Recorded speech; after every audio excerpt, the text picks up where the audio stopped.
माझे नाव स्वरा नितीन चव्हाण. मी इयत्ता 6वीत शिकते. माझ्या शाळेचे नाव girls English medium school Hadapsar Pune 28. मी आज पांडुरंग सदाशिव साने यांनी लिहिलेली श्यामची आई रात्र पहिली कथेचे वाचन करणार आहे. गावात सर्वत्र शांतता होती. आकाशात शांतता होती. काही बैलांच्या गळ्यातील घंटांचा गोड आवाज दुरून ऐकू येत होता. वारा मात्र स्वस्त नव्हता. तो त्रिभुवन मंदिराला सारख्या प्रदक्षिणा घालीत होता. आपली अखंड प्रार्थना गुणगुणत होता. श्यामने सुरुवात केली. माझ्या आईचे माहेर फार श्रीमंत नव्हते, तरी सुखी होते. माहेरी खाण्यापिण्याची ददात नव्हती. माझ्या आईचे माहेर गावातच होते. माझ्या आईचे वडील फार कर्मठ व धर्मनिष्ठ होते. माझी आई सर्व भावंडात मोठी होती. माझ्या आईवर तिच्या आईबापांचे फार प्रेम होते.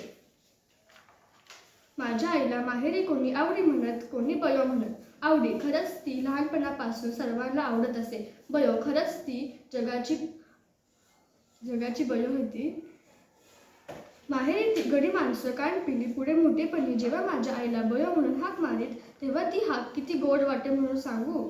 ती हाक मारण्यात असलेला जिव्हाळा हृदयालाच कळे. माझ्या आईला 2 भाऊ 1 बहीण होती.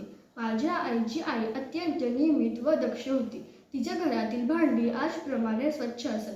माझ्या आईचे लग्न लहानपणीच झाले होते. सासर श्रीमंत होते. सासरची मंडळी गावात सरदार म्हणून मानली जात. निदान ते तरी स्वतःला तसे समजत. माझ्या आईच्या अंगावर सोन्याचे मोत्याचे दागिने होते. पोत पेट्या सारी वाखी गोडतोडे सारे काही होते. भरल्या घरात भरल्या गोकुळात ती पडली होती. सासर ते तिचे नाव यशोदा ठेवण्यात आले होते. सासरी ती लहानपणाची मोठी होत होती. कशाला तोटा नव्हता. चांगले लायला चांगले खायला होते. एकत्र घरात कामही भरपूर असे. उत्साही परिस्थितीत सहानुभूतीच्या वातावरणात काम करण्यास मनुष्य कंटाळत नाही. उलट 4 धन्यता व आनंद मानतो. मित्रांनो, माझ्या वडिलांच्या अंगावर ते वयाने 17-18 वर्षाचे झाले नाहीत, तोच सारी जबाबदारी पडली होती. कारण आजोबा थकले होते. वडीलच सारा कारभार पाहू लागले. देवघेव तेच पाहत. आम्ही आमच्या वडिलास भाऊ म्हणून हाक मारत. लोक आणि त्यांना भाऊराव असे म्हणत. आजूबाजूच्या खेड्यातील लोक आम्हाला खोत म्हणून संबोधित. खोत म्हणजे काय, भिकाने प्रश्न विचारला. श्याम म्हणाला, खोत म्हणजे गावाचा ठराविक शेतसारा वसूल करून सरकारकडे पाठविणारा बिनपगारी दलाल. त्याला काही मिळत नाही का, रामाने विचारले. हो, मिळते तर. सरकारी शेतसाऱ्याच्या जवळजवळ 14 हिस्सा खोताला फायदा असतो.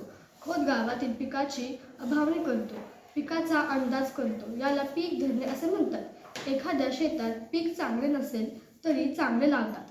लोकांनी वसूल दिला नाही तर सरकारी मदत मिळवते व मग जप्ती प्रकरण होतात. ठरल्या वेळी खोताने शेतसाऱ्याचे हप्ते वसूल आला नसला तरी पदरचेच पैसे देऊन भरलेच पाहिजेत. धन्यवाद.